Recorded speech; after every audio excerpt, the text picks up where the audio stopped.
So we asked each of the designers to create something with a very positive outlook, to reimagine, redefine, rediscover the limits of our built environment. And the idea was that what might be experimental today might be timelessly permanent tomorrow. So one person would write a word and hand it over to the next one. The other person would write a word, hand it over to the next one. And every time they would fold the paper. So at the end, of course, the last person would write the word and then they would open up. The intent was to provide a platform that brings together this Brady bunch of creative individuals. And of course, you might ask that, where is Cadavre Esquis in this game? So none of the designers as well knew what was coming next. Here's the twist.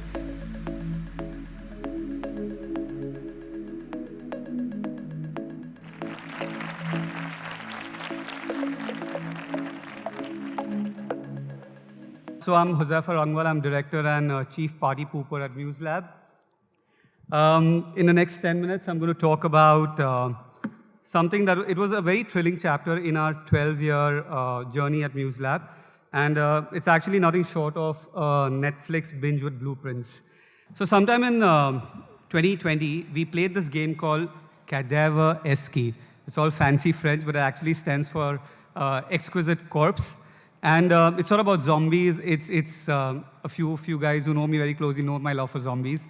But it's a concoction of design, mischief, and architectural madness. So in 1925, I can't pronounce French people's names, but anyways, Yves and his friends, they cooked up this game in Paris where they would actually take turns to scribble words on a piece of paper. So one person would write a word and hand it over to the next one. The other person would write a word, hand it over to the next one. And every time they would fold the paper. So at the end, of course, the last person would write the word and then they would open up and it would form a statement. So the first such phrase was, "The exquisite corpse will drink the new wine," and that's how the name of the game came up. Cut to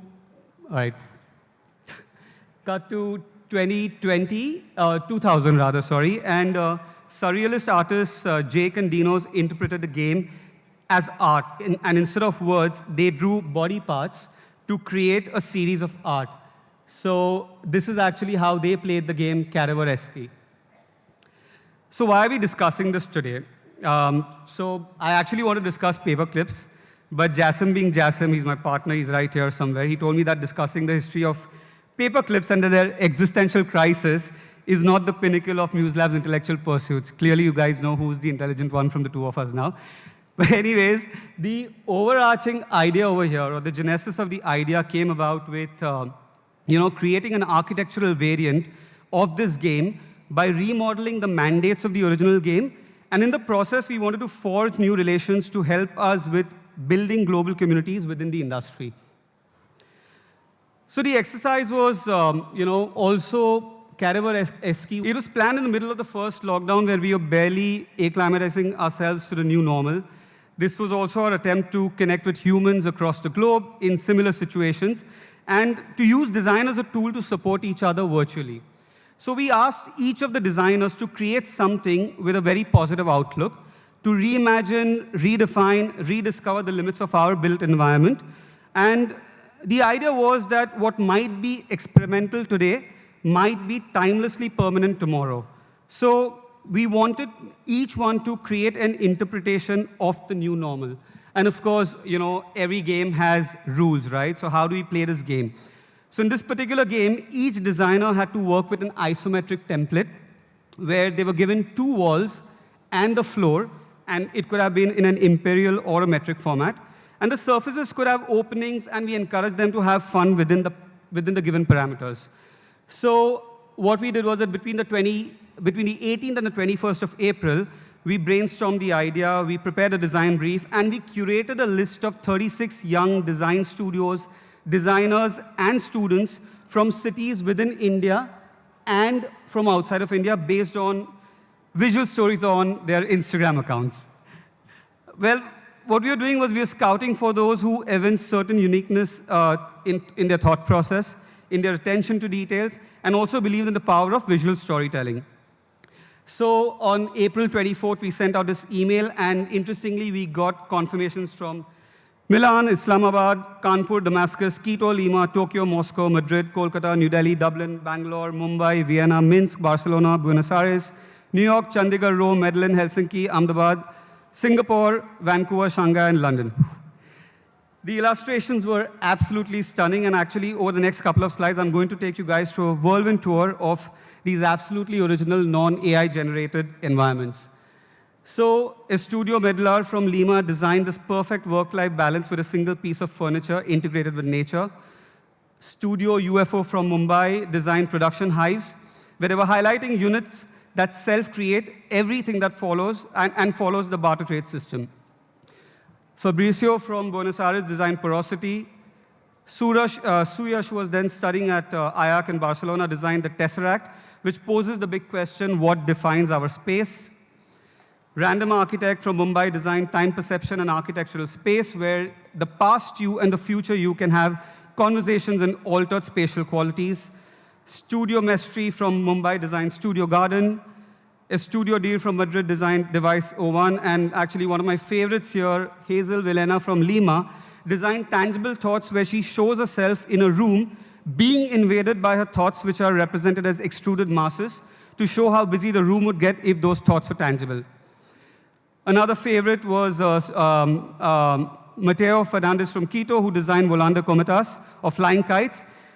Essentially, through the pandemic, he had enough time to himself to relive emotional childhood moments, followed by nostalgia, and this is what he created. So just like that, there were a lot of these entries that came through, and everyone had some fabulous work that they were showcasing.